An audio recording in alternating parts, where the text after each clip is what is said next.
Bonjour à tous, je vous retrouve aujourd'hui dans une nouvelle vidéo pour une revue de palettes. Encore une fois, je vais vous parler aujourd'hui d'une palette que j'ai reçue en janvier dernier et que je teste depuis. Il s'agit d'une palette Martin Cosmetics qui est la douce eau de chouin. Donc c'est pas une palette qui est sortie récemment, mais elle était en rupture de stock pendant un très long moment sur le site. Et de base c'est une palette qui m'a toujours intéressée, que j'ai toujours voulu tester, mais voilà, je pensais qu'il ne la faisait plus du tout. Et j'ai eu la surprise de la retrouver en stock, donc du coup début janvier je crois 2022. Et donc du coup je l'ai acheté. Alors malheureusement à l'heure actuelle quand je filme la vidéo elle est de nouveau à rupture de stock sur le site internet. Donc je ne sais pas quand est-ce qu'elle va revenir en stock. Je pense qu'il va y avoir du réassort quand même parce que bon elle n'est pas restée très longtemps en stock. Mais voilà, à suivre. Donc dans tous les cas je l'ai acheté sur le site de Martin Cosmetics au prix de 39,95 €. Donc c'est une palette de fard toute basique, cartonnée etc. Donc qui est dans un petit emballage cartonné ici à l'intérieur. À l'intérieur vous avez 12 fards à paupières. Je ne sais plus combien de grammage il y a sur les fards à paupières. Je vais regarder si je vous trouve cette information. Je pense qu'il y a un peu plus d'1 gramme puisque en totalité on est à 16,8 grammes. Donc on est plutôt pas mal. Au niveau de la quantité, donc je vais vous la présenter tout de suite et je vais vous faire une petite revue assez rapide puisque quand même c'est une palette qui est sortie il y a bien un an, voire plus maintenant. Et puis après je vais vous donner mon avis. Donc voilà à quoi elle ressemble. Donc vous avez des couleurs qui sont quand même assez flashy on va dire. Donc on est quand même sur des couleurs assez douces, comme son nom l'indique, assez tendres, c'est-à-dire qu'on est vraiment sur des couleurs roses, violacées, un peu champagne, beige, neutre. Voilà, on est vraiment sur des couleurs qui sont pas hyper extravagantes, on va dire. Ça reste assez classique, même si c'est quand même des couleurs qui sont assez peps. Au niveau des textures de fard, donc on a des fards mat et des fards irisés pailletés. Alors j'ai compté 5 fards mat, donc qui sont ici, sauf celui-ci qui est irisé. Au niveau des fards pailletés, je dirais qu'il y en a bien 3 qui sont très pailletés. Yvonne, Odette et Chantal. Et qui sont irisés vraiment parlés. Il y a Germaine, Lisette, Geneviève et du coup Micheline. Voilà, donc pour les fards. Au niveau de la composition de la palette, donc vous avez une couleur ici qui s'appelle Josiane, qui est un beige mat qui peut faire office de touche lumière. Alors pour ma part je la trouve un peu trop rosée, un peu trop foncée pour ma carnation. Voilà, je sais pas si vous allez voir. Moi je l'utilise plutôt en fard de transition. Par rapport à ma couleur de peau ça va plutôt bien, mais après voilà, moi j'ai la peau assez claire et donc du coup c'est un peu trop foncé pour moi en tant que touche lumière, mais si vous avez la peau légèrement plus foncée que moi il faudra très bien la faire. Pour les fards foncés, le plus foncé c'est ce violet très foncé Paulette qui est ici, qui est mat. Alors heureusement il est mat, ça c'est plutôt cool pour pouvoir faire ne serait-ce que des traits de liner etc, ou juste assombrir un coin externe, donc ça c'est plutôt cool. Après vous n'avez pas de couleur extrêmement moyenne on va dire, vous avez plutôt des couleurs assez peps. Toutes celles-ci sont quand même assez peps. Celles-ci sont plus moyennes, mais là on est vraiment sur des irisés et du pailleté. Donc du coup c'est pas vraiment des couleurs que vous pourrez utiliser en fard de transition. Donc pour moi, voilà, les fards de transition, après ça dépend si vous cherchez des couleurs qui sont peps, etc. Vous pouvez les utiliser en fard de transition. Celui-là peut être utilisé en fard de transition si vous utilisez des couleurs qui sont foncées comme ça. C'est possible, voilà.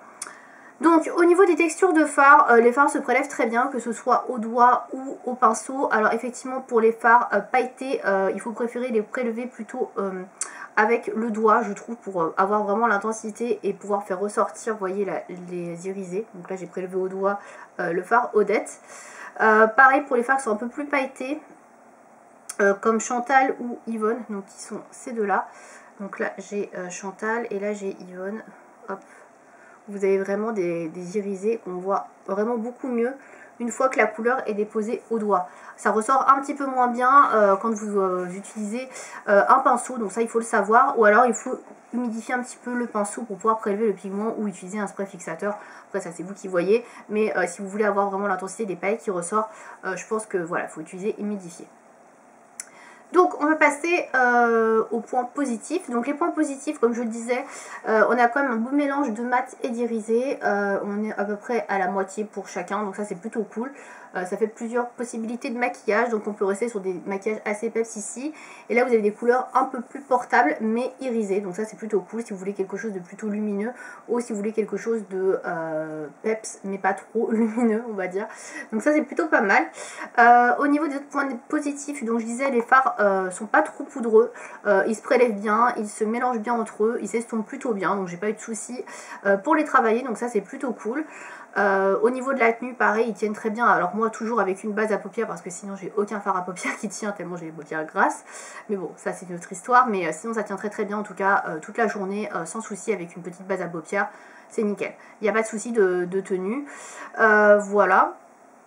Au niveau des autres points positifs que je pourrais dire, moi j'aime beaucoup les fards irisés, donc ça c'est pareil, c'est personnel, hein. Toute la rangée qui est là, moi je les trouve super réussis, ils sont très jolis, ils sont très lumineux, je trouve que ce sont des très très belles couleurs qui complémentent à peu près tous les types d'iris. Franchement je pense que c'est une palette qui peut aller vraiment à pas mal de yeux, que ce soit bleu, vert, marron.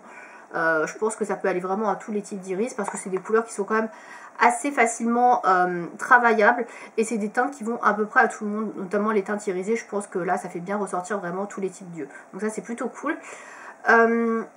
Voilà pour les points positifs, je crois que j'ai à peu près fait le tour. J'essaie de faire une vidéo assez concise on va dire, parce que je pense que vous en avez déjà vu beaucoup. Et cette palette n'est pas du tout une nouveauté, juste je vous donne mon avis à titre consultatif on va dire. Voilà, donc pour les points négatifs, alors pour ma part, la touche lumière, moi je la trouve trop foncée pour ma carnation, donc j'aurais préféré un beige un peu moins rosé. Voilà, ça c'est la première chose. Après c'est bien de l'avoir fait mat, mais moins rosé aurait été mieux. Il n'y a pas de fard noir, donc le fard ici le plus foncé est pas mal, mais il va pas trop avec les couleurs un peu dorées, orangées. C'est dommage, j'aurais préféré avoir un fard noir ou un fard marron très foncé, je pense que ça se serait marié beaucoup plus avec les autres teintes. Voilà, autre petit point négatif pour moi. Ensuite, au niveau des teintes proposées, je le disais un petit peu tout à l'heure, ça manque un peu de teinte de transition pour ma part. C'est pas une palette que j'arrive à utiliser toute seule, il faut que j'aille toujours piocher un petit peu partout ailleurs parce que il me manque un petit, je sais pas, un petit beige marronné, un petit taupe clair, etc. pour pouvoir marier certaines couleurs entre elles. J'ai un petit manque de fard de transition. Voilà, ça c'est un petit peu le défaut de cette palette, je trouve. Les couleurs sont très bien, sont très peps, mais moi j'ai un peu de mal à utiliser toutes les couleurs entre elles. J'ai besoin d'aller chercher par exemple dans une palette déjà une touche lumière, un fard noir pour mettre un petit trait de liner ou pour un petit peu assombrir la chose. J'ai besoin d'aller chercher un fard de transition d'une couleur un peu plus beige marronné on va dire, ou un taupe. Voilà, c'est vrai que ça manque un petit peu pour moi. Ou alors un petit fard rose pastel, enfin voilà, ça manque un petit peu. Alors quand j'avais vu la palette sur le site internet, je m'étais dit elle est super belle, c'est tout ce que je recherche et tout ce que j'aime. Effectivement, les couleurs prises séparément l'une après l'autre sont très jolies, elles sont magnifiques, j'ai rien à dire là-dessus. Ce qui me pose problème dans cette palette, c'est qu'il manque des fards de transition et ça on se rend pas trop compte quand on la voit comme ça au premier abord. Et c'est vrai que on a que des couleurs peps, très très flashy, très peps, voilà, voilà. On a compris ce que je voulais dire. Et on a que des fards irisés ici. Et c'est dommage, il aurait fallu faire un mix des deux. Je sais pas, retirer une couleur mat, fond comme ça, flashy pour mettre un fard un peu plus de transition. Retirer deux fards irisés pour mettre pareil des fards de transition. Et je pense que ça aurait été une palette beaucoup plus équilibrée. Par exemple, il n'y a pas de rose pastel. Un rose pastel aurait pu être pas mal en fard de transition. Un petit taupe, un violet clair pour travailler avec ça. Ou alors, je sais pas, un petit cuivré mais pas irisé pour travailler un petit peu ces couleurs là. Et c'est vrai que ça manque un petit peu et voilà, je trouve qu'on est soit très très flashy, soit très irisé, très lumineux, il n'y a pas entre les deux et c'est un peu dommage, je trouve que ça manque un petit peu pour faire des maquillages de tous les jours en utilisant que cette palette. Voilà, moi j'ai un besoin d'aller un petit peu fouiner un peu dans toutes d'autres palettes pour pouvoir faire un maquillage complet. Et c'est vrai que le matin quand je me maquille, que j'ai pas le temps, j'utilise pas cette palette parce que je sais que j'aurai pas tout ce qu'il faut sous le nez avec celle-ci. Donc ça c'est un peu dommage.